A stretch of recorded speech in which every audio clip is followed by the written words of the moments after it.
Welcome back, everyone, and I'm here again with SBR contributor Jordan Sharp. And today we're talking about how those odds have been acting up for the game between the Houston Texans and the Jacksonville Jaguars. How you doing today, Jordan? I'm doing good, Dax. Thanks, man. All righty, man. So lines makers opened this one up, favoring the Texans at -4.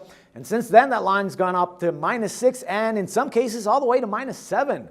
Now the Texans schooled the Titans 45-21, while the Jaguars squeaked that win out against the Giants 24-25. Deal here is, I kind of like the Texans, but with the record that they have, I really don't trust them that much. Ryan Fitzpatrick is still playing, so yet less trust is inspired there. They come in 6-6 straight up, 7-5 against the spread. Jaguars 2-10 straight up, and 3-8-1 against the spread. Last week we were talking about, how the Giants were going to probably take over the Jags and, how well they were going to play and they were going to start, building up again. Obviously, that proved us completely wrong. The Texans, well, they shocked everybody with Fitzpatrick's 6 touchdowns. I think that, we're not going to expect another one of those shows where he's going to put up that many amount of scores, but, they do have the possibility of winning this game against the Jags. It's just, will they cover the points, and should we see more line movement before this kickoff, Jordan?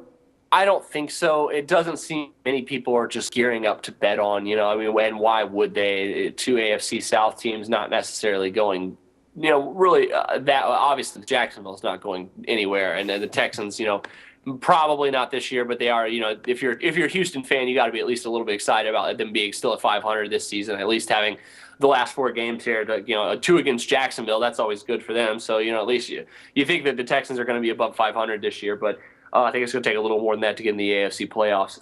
Anyways, back to the game. Yeah, you have to look at Houston here as a potential value. But let me just say this, man.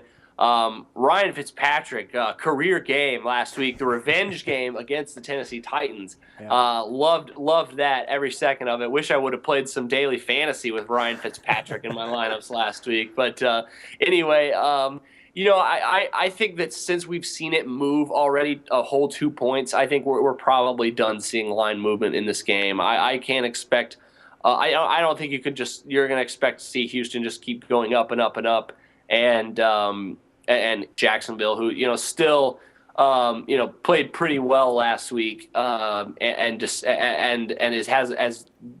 talked about it last week. Their defense is starting to improve under Gus Bradley.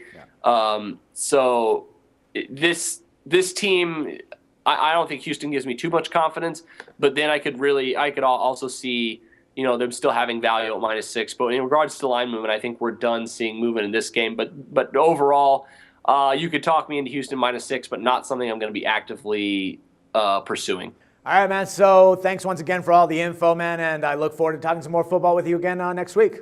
All right, thanks, Dax. No problem, man. For SBR Picks, this is Dax Floyd. The SBR Network offers free sports picks and game breakdowns, big money free betting contests year-round, a real-time Vegas-style odds monitoring service, and much more. So come see for yourself. To stay updated on SBR news and promotions, follow us on Twitter, Facebook, and Google+, and do be sure to subscribe to the Sportsbook Review YouTube channel to catch all our daily sports shows.